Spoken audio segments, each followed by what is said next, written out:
Hello, everyone, and welcome to the Learn to Love podcast, your guide to everything love, sex, intimacy, and relationships.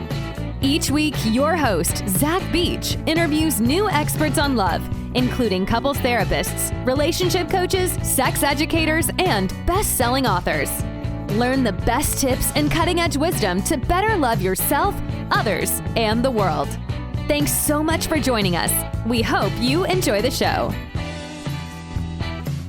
Hello, beautiful souls. I'm so positively delighted that you could join us on the Learn to Love podcast. I am your host, Zach Beach, and for today's episode, we have the internationally best-selling author, Dr. Warren Farrell. For over 30 years, Dr. Farrell has been coaching couples and psychologists nationwide in couples communication. He was chosen by the Financial Times of London as one of the world's top 100 thought leaders. His many books have been published in 19 languages and include Why Men Are the Way They Are, The Myth of Male Power, and The Boy Crisis. The topic for today's show comes from his most recent book, Rolemates to Soulmate, which grew out of his popular course on the art and discipline of sustaining loving, intimate relationships. Dr. Farrell has been interviewed by many famous journalists and celebrities such as Oprah, Barbara Walters, and Charlie Rose, so it was such an honor and a blessing for him to come on to the Learn to Love podcast to share his wisdom. So without further ado, let's begin. Hello, Dr. Farrell. Welcome to the Learn to Love podcast. How are you today? I'm well. Otherwise, I wouldn't be doing the podcast. That's good. That's a very good lesson in self-care, actually. You know, if we're not feeling well, let's just take out commitments and take care of ourselves. No, absolutely. So I want to begin by saying I'm just so excited to have come across your work. And I know we're here to talk about your newest book, Rolemates to Soulmate. But before we get into that, let's talk about your incredible body of work and life mission to help men. I'm sure we can talk about this for hours. It could probably be its own podcast. But for listeners unfamiliar with who you are, what have you been up to the past 30 years? Well, let's see. My work in this area started in the late 60s, early 70s. And I was on the board of directors of the National Organization for Women in New York City and spoke all around the world on women's issues. And then I began to see that as in the divorces of the 70s, that there were families that were having children that weren't doing well, and they were particularly boys that didn't have their fathers around. And so when I began to mention this to my board members in the National Organization for Women, they sort of didn't feel good about my focusing on boys having problems. They wanted to focus more on women's issues and women's problems. But I sort of felt, the more I saw the 70s and 80s progress, the worse I saw boys and men doing, but especially young men, and especially young men without their dads. And so that got me more interested in seeing what was being left out. The feminist movement was doing a really good job of representing women's issues, but no one was doing a good job representing boys and men's issues. So I began to focus on that, and that led me to years and years later doing the Boy Crisis.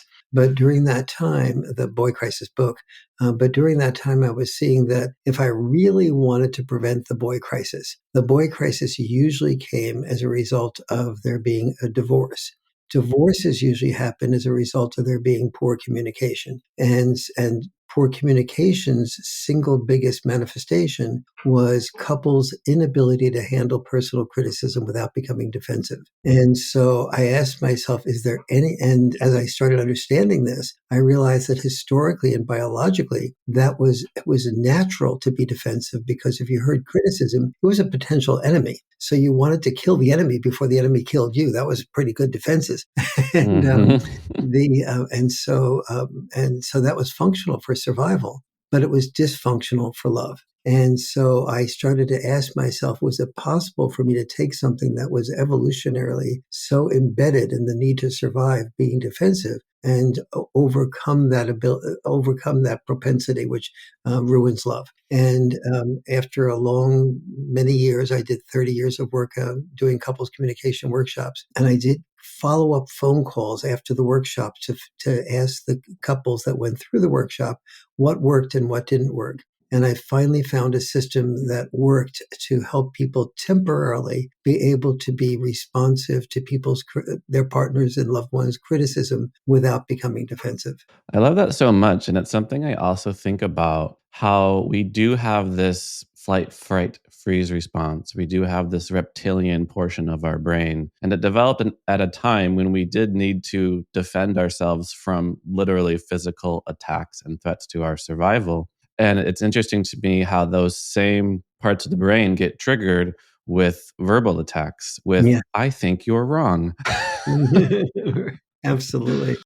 And it leaves almost all of our partners, our loved ones, after the people often feel like soulmates when they first meet because, they have the dopamine rush of the fix of love, there and sexual passion and so on. And that's biologically part of, what, led to being able to procreate, which is all really that survival is about. But it was very dysfunctional, as I said, for love. And yet, it was not possible to really overcome that for more than a short period of time.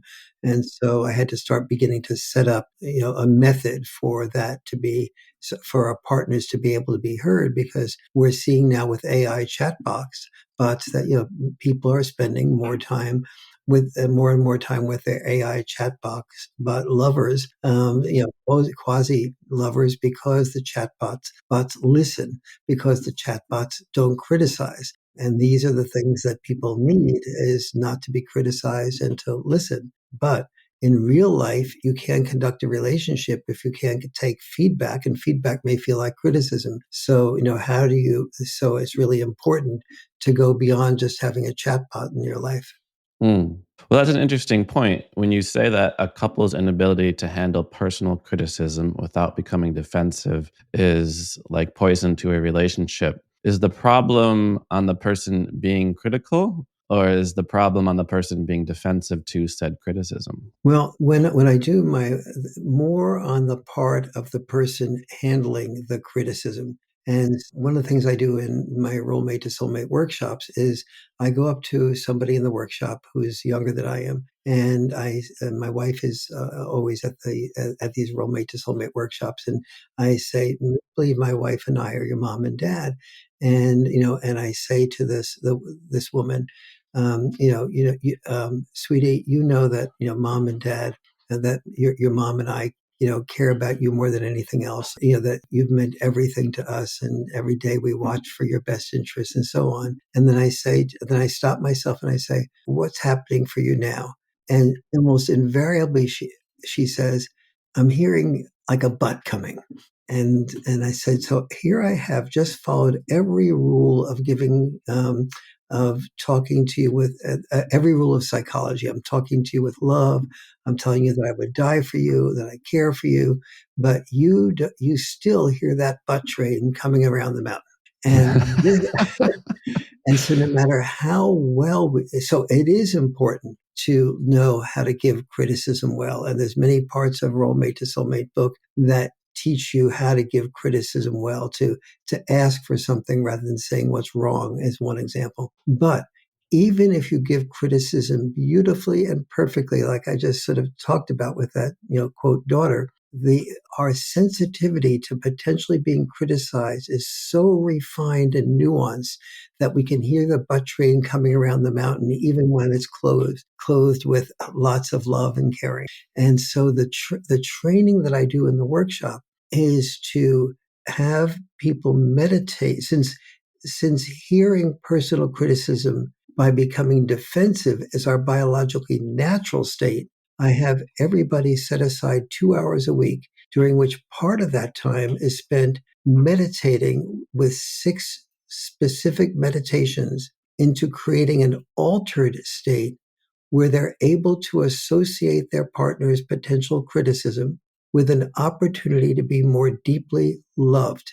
So instead of responding like I'm being attacked, they're actually seeing is. So I'll give example, one meditation. So one meditation is to say out loud, while your partner, the one that's about ready to criticize you, you say out loud what I call the love guarantee. And the love guarantee goes, if you, no matter if you say to me what is bothering you, and no matter how bad your tone of voice is, no matter how much I disagree with what you're saying, the worse your tone of voice and the more you disagree, if I nevertheless provide a safe environment for you to be able to say anything you want in whatever way you want, you will feel so much more secure with me.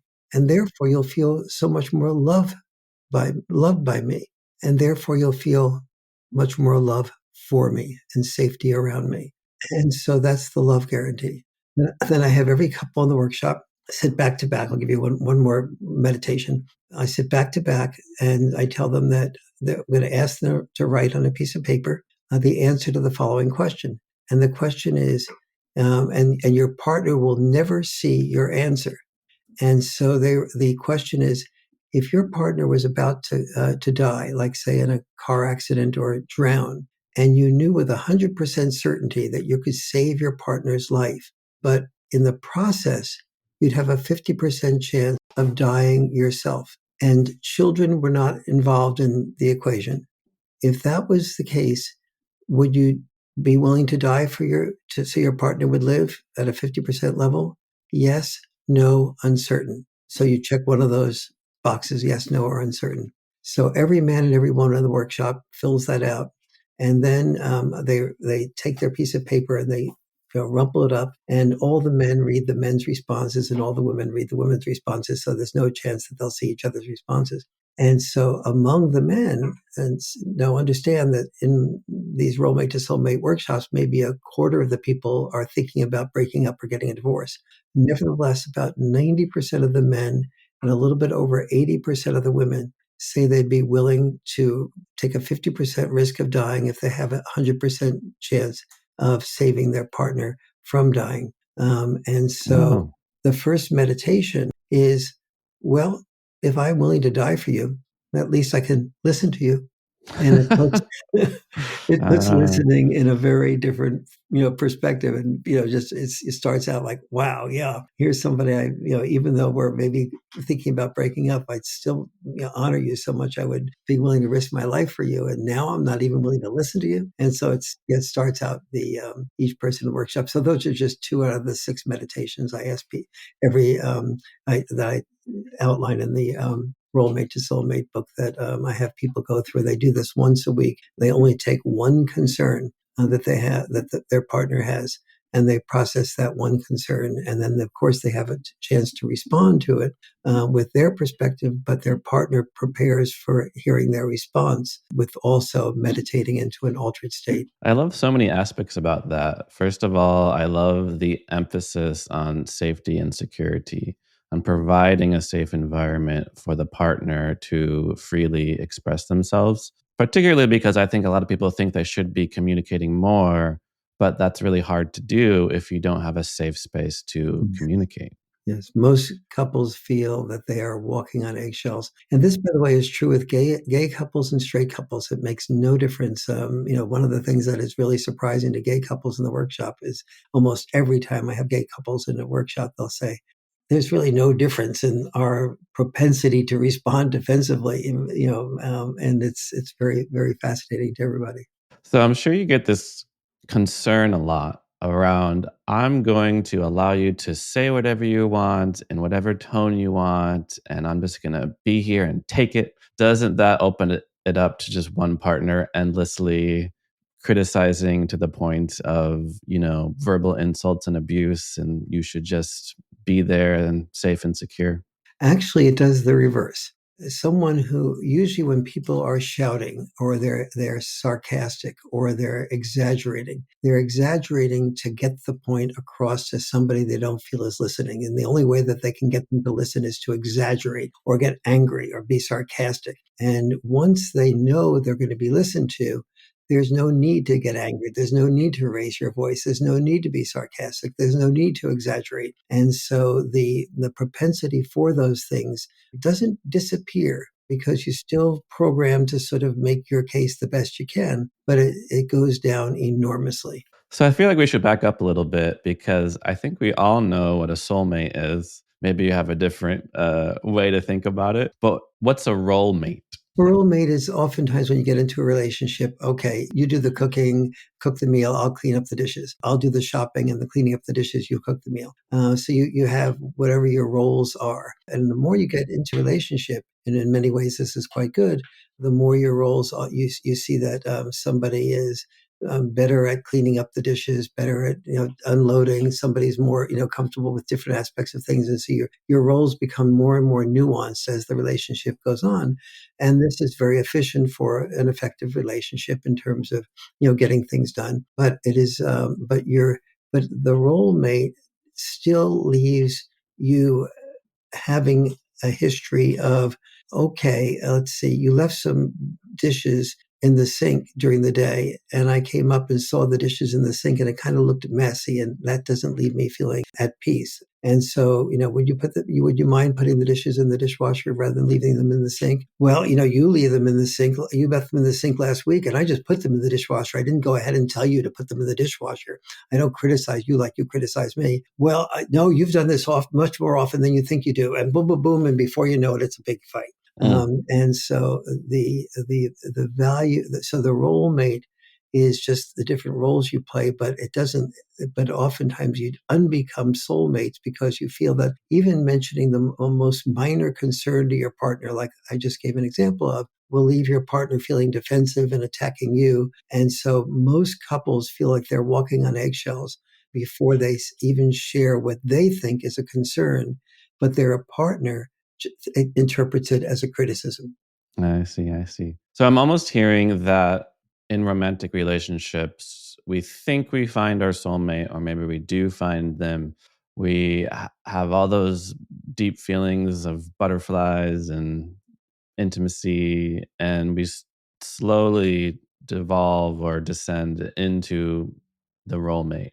Into we just do things for each other. You take the kids to school, I go to work, you clean this, I do this. Mhm.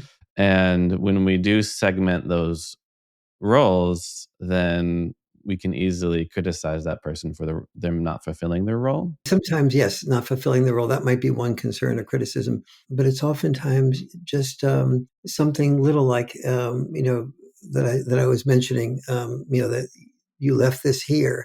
Why are you making it a mess? And then the other person responds, you do it worse than I do, or you do it differently than I do. And the person giving the criticism doesn't perceive herself or himself as criticizing that request to put the dishes in the dishwasher. From the perspective of the person asking that, this is just creating more peace in the house, and it's a suggestion for making the home nicer, for having greater intimacy. It's just a suggestion, and the ideal of the person making that suggestion is to create a more peaceful and serene environment. But the person hearing that they've done something to undo a peaceful and serene environment interprets it or experiences it as a criticism. And there are so many things like that. So another example that I talk about in Rolemates to Soulmate is the complaining. Oftentimes somebody will, let's say you and your partner are thinking about, you recommend, say, the recent movie, A Complete Unknown, with the Bob Dylan music. And you take your partner to A Complete Unknown, and you really recommended it. And the partner just feels like, oh, that was sort of a waste of time. And so, and from the perspective of the person, your partner, she or he is just commenting on the movie. But from the perspective of you who have recommended that movie, it feels like a complaint about you.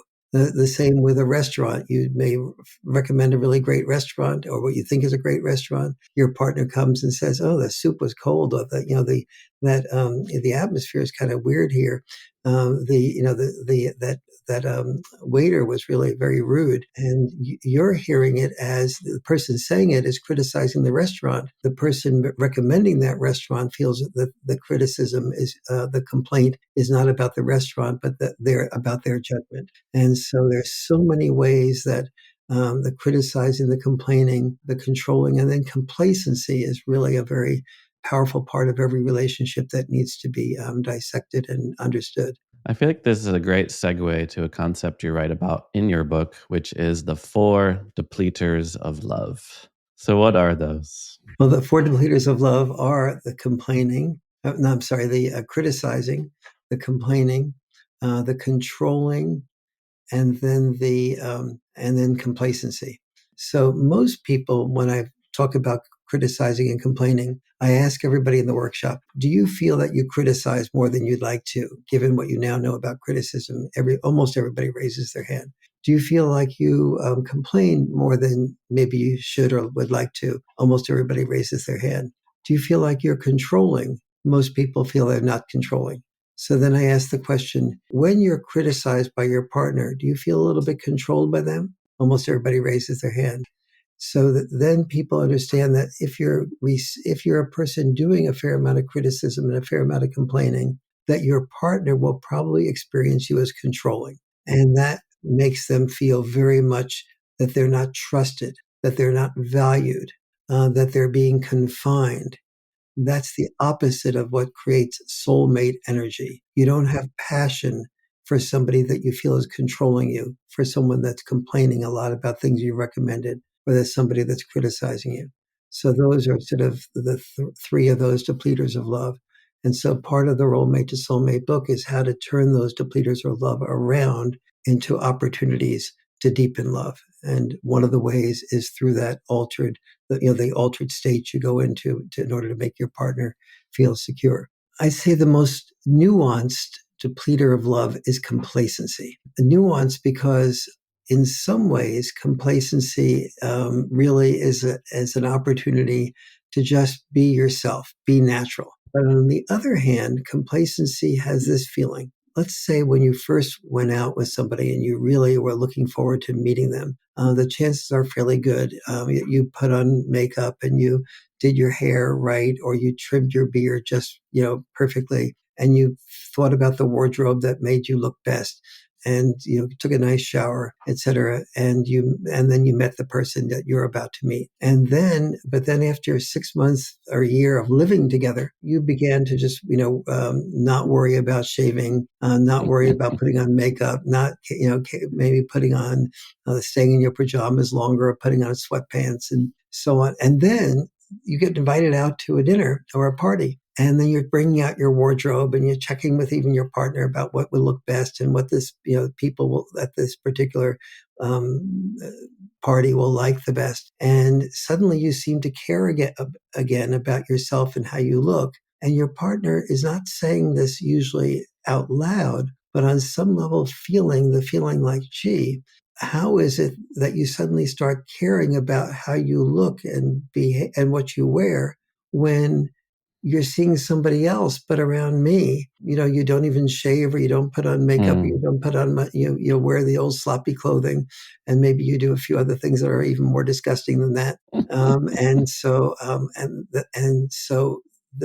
With complacency requires a discussion between the two of you. And the discussion is, how much of complacency are you okay with? Because it allows you to relax around your partner. And how much of complacency are you not okay with? Because on some cumulative level, you feel sort of insulted that the only time your partner cares about her or himself is when other people are seeing him or her, not me seeing him or her. Now, there's no perfect answer to that question, but the perfect answer comes from being able to hear each other's feelings about that. Yeah, it almost reminds me of how we can easily take our partner for granted. Like, oh, we're married, we've signed on the dotted line. I don't need to do anything to continue to excite you or seduce you or anything on those lines, because you're always going to be here. But when I do go out, I am going to dress up for other people. It's for better and for worse. And so around you, I can be at the worst. Oh, no. I like that. So I love these 4 depleters: criticizing, complaining, controlling, and complacency.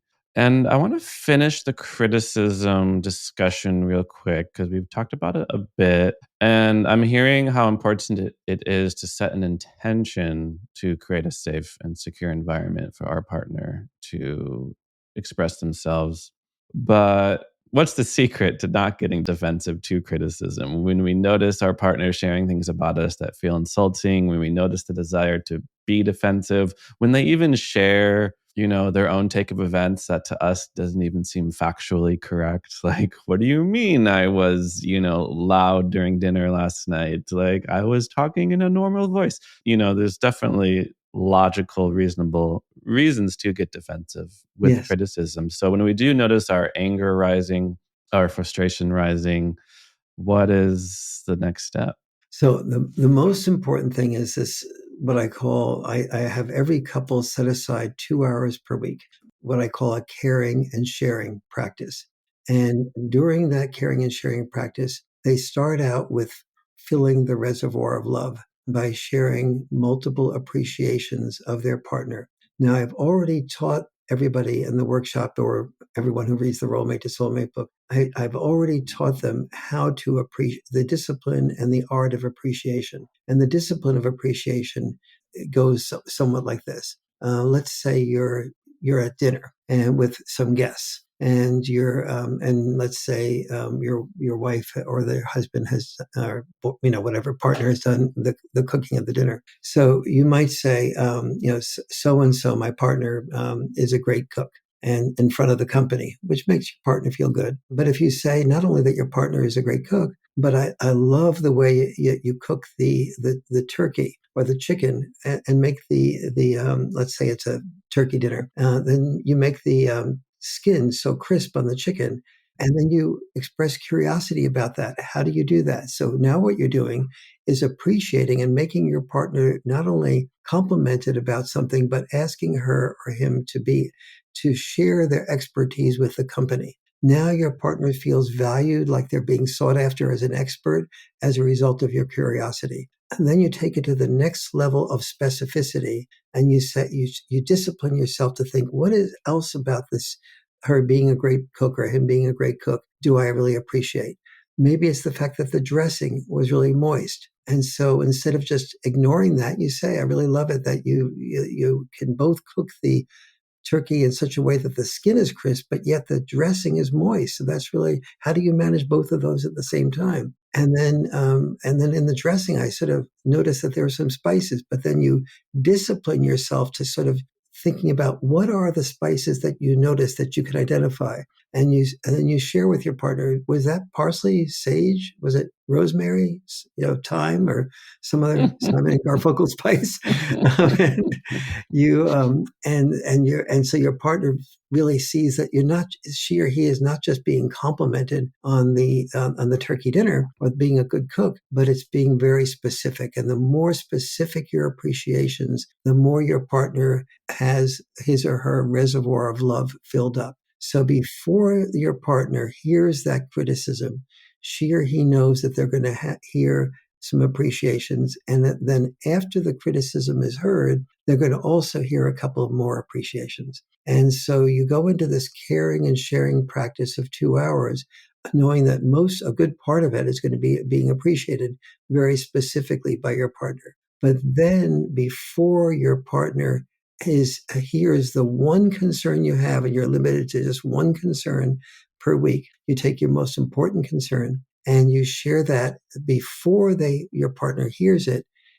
She or he is going to be in that altered state in which they go through the 6 mindsets, and they have 6 different ways of handling whatever you say, however you say it. And when you have that security, as I mentioned before, you're less likely to be angry. But even if you are, the angrier your partner is, the more they exaggerate it. If you're there for them and creating a secure environment for them, the more amazed they will be that you've created that secure environment, even when you've exaggerated, even when you've been angry. And therefore, the more deeply they'll feel secure and in love with you.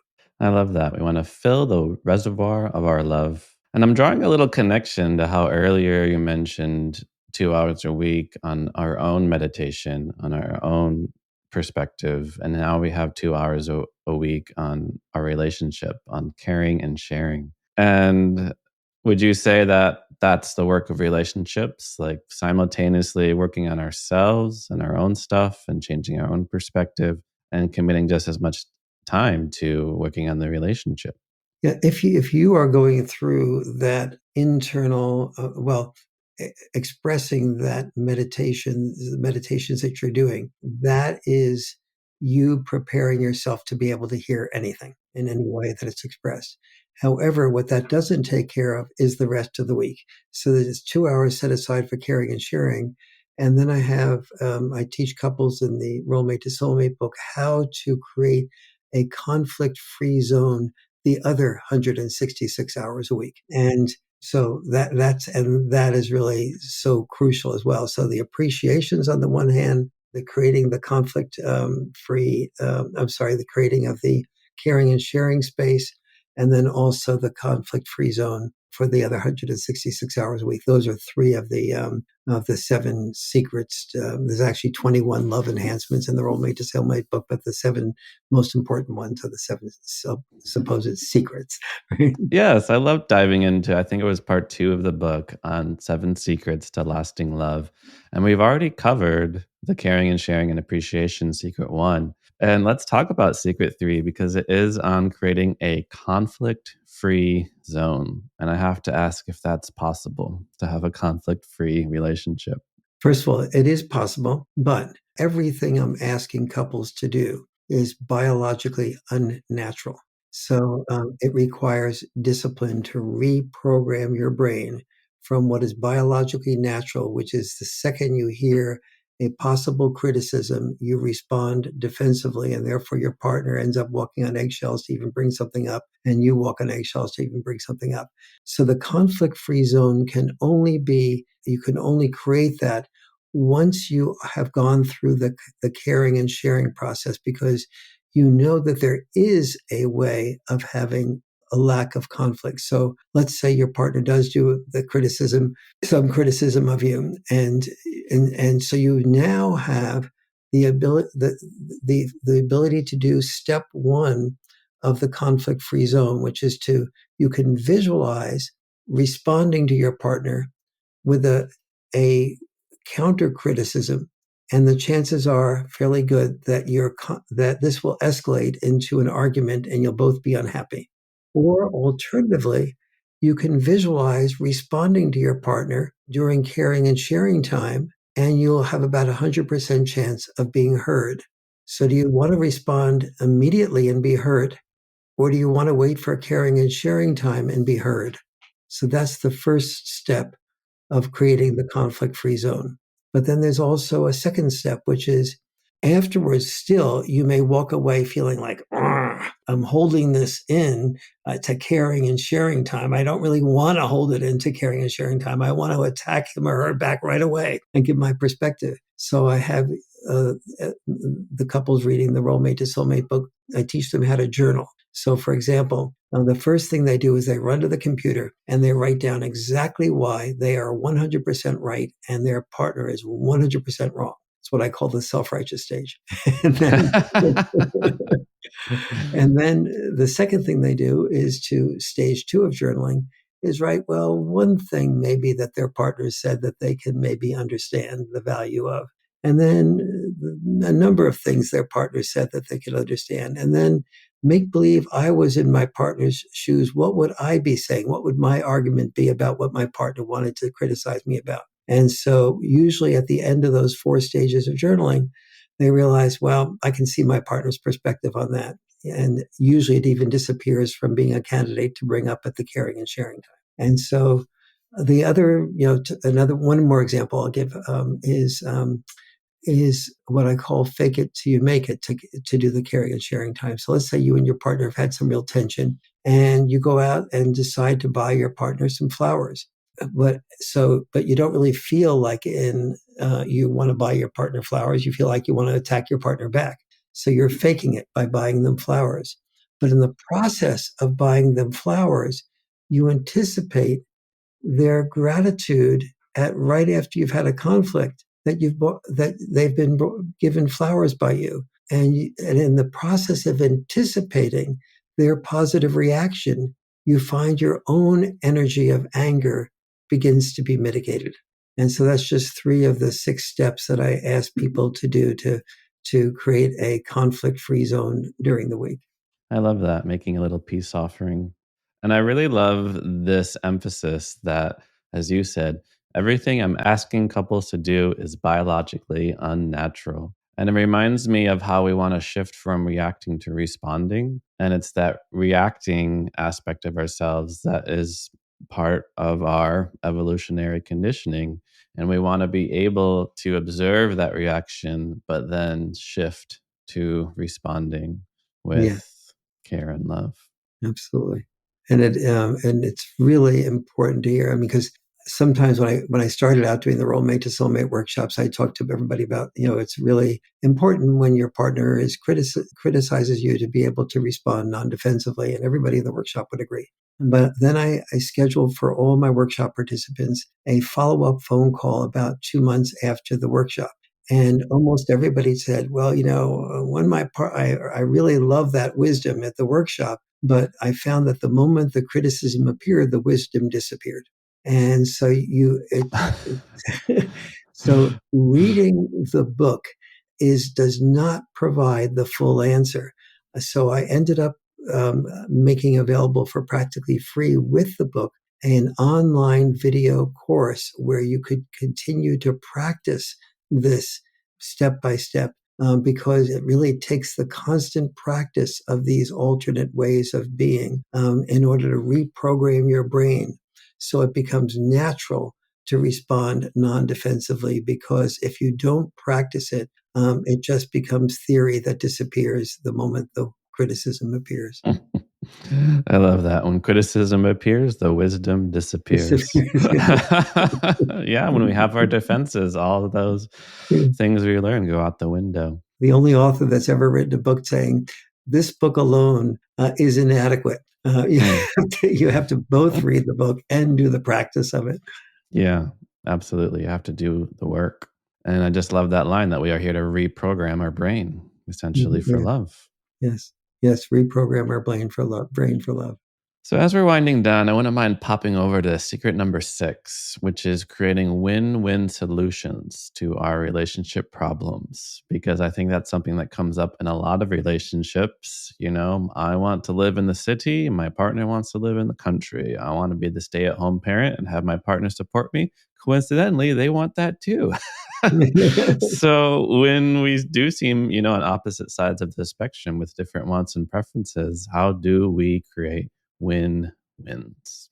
Yes. So what I have everyone do there is to write down the two issues that are the greatest amount of conflict between you and your partner. So it might be something as simple as, my partner loves to vacation just by being at home and relaxing, and I love to vacation by being in the Caribbean. And so, how do we create a win-win solution to that? Now, it may be something deeper, like, I'd like to have 4 or 5 children, and you'd like to not have children at all. Now, hopefully, very big things like that you've discussed before you got married. Mhm. But some of the smaller things, you may not, you don't discuss. And when I started thinking about all the things that were typically conflicts between couples, I ended up writing out 150 different examples. And my internal conclusion was, wow, it's amazing that anybody coexists well.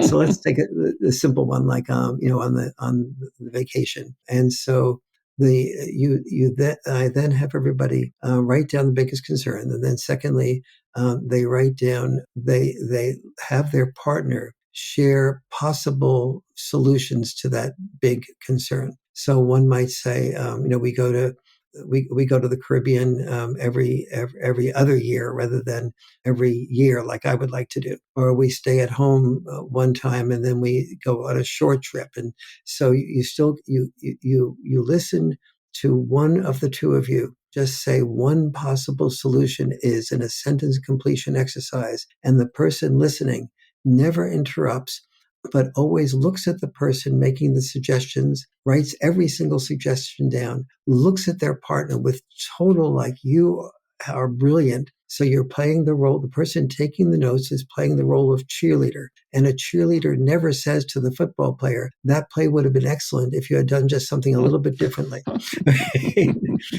So your role as a cheerleader and taking notes about what your partner is suggesting is you're pumping your partner to sort of feel total confidence to come up with great suggestions. And you write every single thing down with equal amounts of enthusiasm. And then you reverse the role. And then I have everybody look at each other's piece of paper and then rank the amount of enthusiasm you have for one of your partner's suggestions. Then you reverse the role on that and you rank the enthusiasms you have for the combination of both suggestions. Then you get together and choose the best of both worlds. And so that usually ends up helping people move a step in the right direction, even when there's tough decisions like, do you have your children move back in after college and live with you? And one of you is a tough love parent that feels like that's a way of making that child, keeping that child a child. And the other one feels that the least you can do is help the child get back on their feet again to be able to save money to buy a home. And so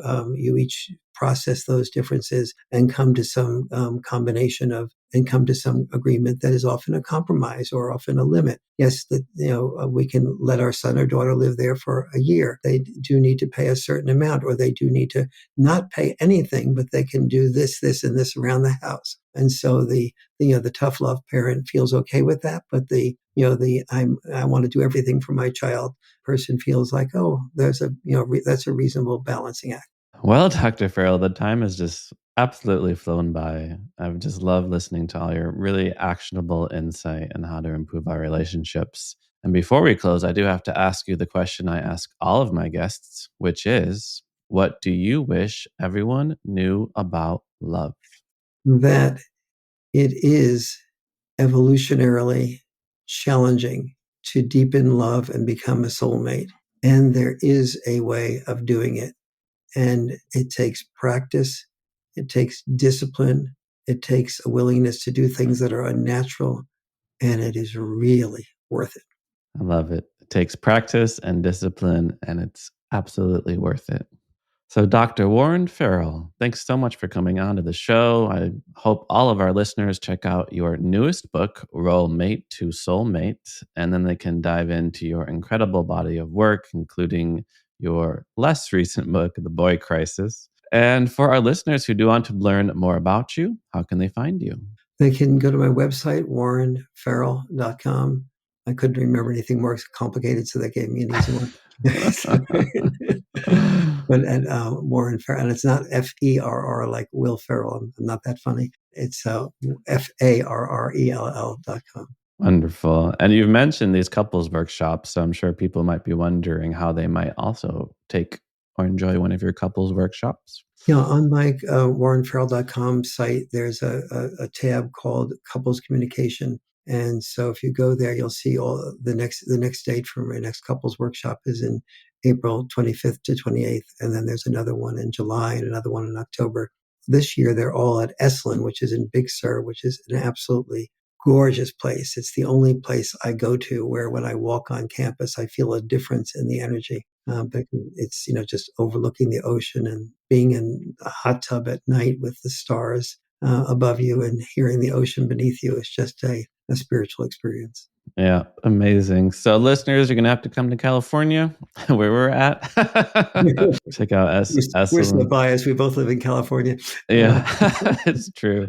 But there are many great other places in the country.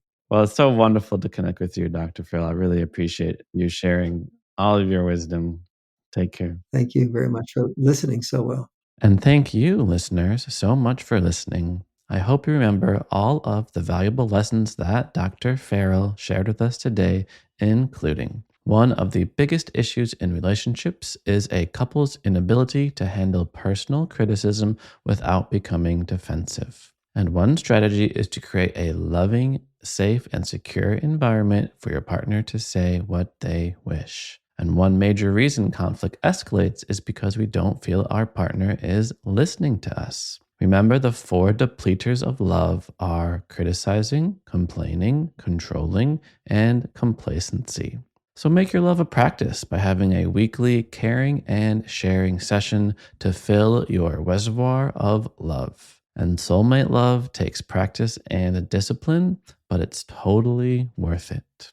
And remember, you are perfect just the way you are. You are lovable, loving, and loved. Thanks again for listening to the Learn to Love podcast. To learn more about the show and your host, head over to zachbeach.com or theheartcenter.com. You can also follow Zach on Facebook, Twitter, and Instagram.